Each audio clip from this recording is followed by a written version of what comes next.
নমস্কার বন্ধুরা।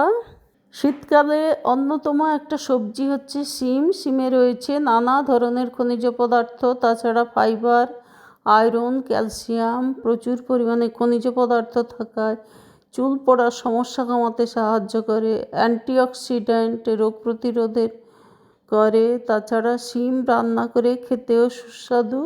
আমরা শিমের বিভিন্ন ধরনের রান্না খেয়েছি, কিন্তু নিরামিষ দিনে শিমের এই রান্নাটা একবার খেয়ে দেখুন। নমস্কার বন্ধুরা, রুমাজ রান্নাঘরে আপনাদের সবাইকে স্বাগত। আজকের পর্বে আমি শিমের একটা রেসিপি নিয়ে চলে এসেছি। সর্ষে পোস্ত দিয়ে শিমে একটা তরকারি বানিয়ে নিচ্ছি। আমি কিভাবে শিমের এই তরকারিটা রান্না করেছি এবং কি কি ইনগ্রেডিয়েন্টসের ব্যবহার করেছি আসুন দেখে নিই। শিমগুলোকে আমি প্রথমে ভালো করে জল দিয়ে ধুয়ে নিয়েছি। শিমের দুপাশে এরকম শিরা কেটে নিয়েছি।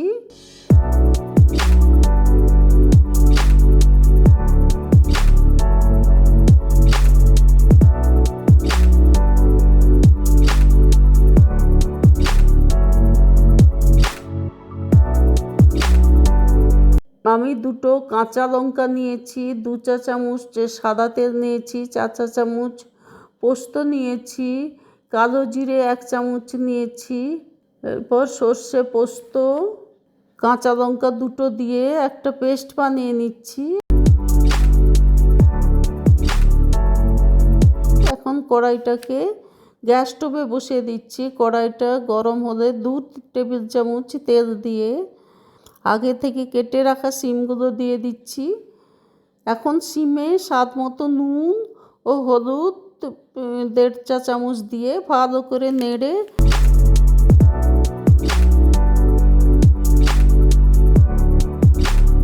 একটা ঢাকনা চাপা দিয়ে দিচ্ছি 4 মিনিটের জন্য। 4 মিনিট পরে খুলে দেখলাম শিমটা হালকাভাবে হয়েছে এবং সেদ্ধ হয়েছে। এই সময় আমি গ্যাস স্টোভ মিডিয়াম থেকে সিমে রেখে দিয়েছি।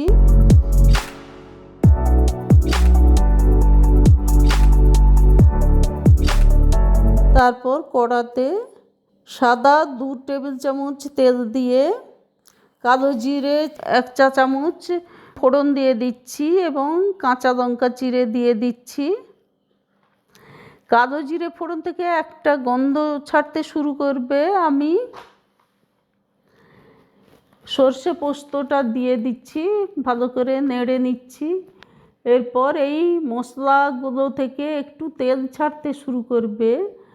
আমি এই সময় 100 ml এর মতো জল ব্যবহার করেছি। একদম শুকিয়ে গেছিল মশলাগুলো।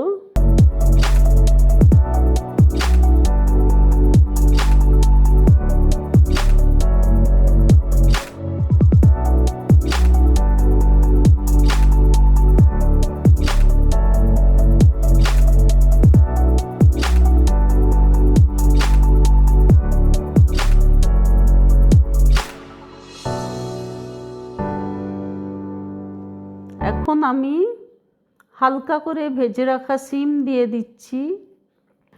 শিম ভাজার সময় একটু নুন দিয়েছিলাম, এখন জল স্বাদ মতো নুন আর একটু দিলাম।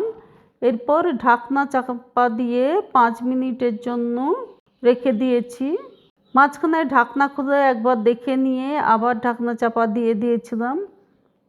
আর একটু শুকনো হবে রসটা। আবারও 3 মিনিট পরে ঢাকনা খুলে দেখে নিলাম। শিমের তরকারি রেডি হয়ে গেছে। পুরো রান্নাটা মিডিয়াম থেকে শিমে আমি করেছি। রান্নাটা খুব সুন্দর হয়েছে, খুব কম তেল মশলায় শিমের এই তরকারিটা গরম ভাতের সঙ্গে দারুণ লাগবে। নিরামিষ দিনে এইভাবে শিমের রান্না করে নিন সর্ষে আর পোস্ত দিয়ে।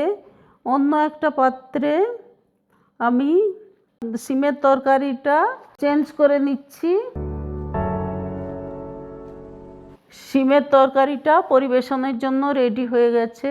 আপনারা বাড়িতে একবার খেয়ে দেখুন এই তরকারিটা বানিয়ে। ভিডিওটা যদি ভালো লেগে থাকে লাইক করবেন, শেয়ার করবেন, সাবস্ক্রাইব করবেন, কমেন্ট করতে ভুলবেন না। অসংখ্য ধন্যবাদ ভিডিওটা দেখার জন্য।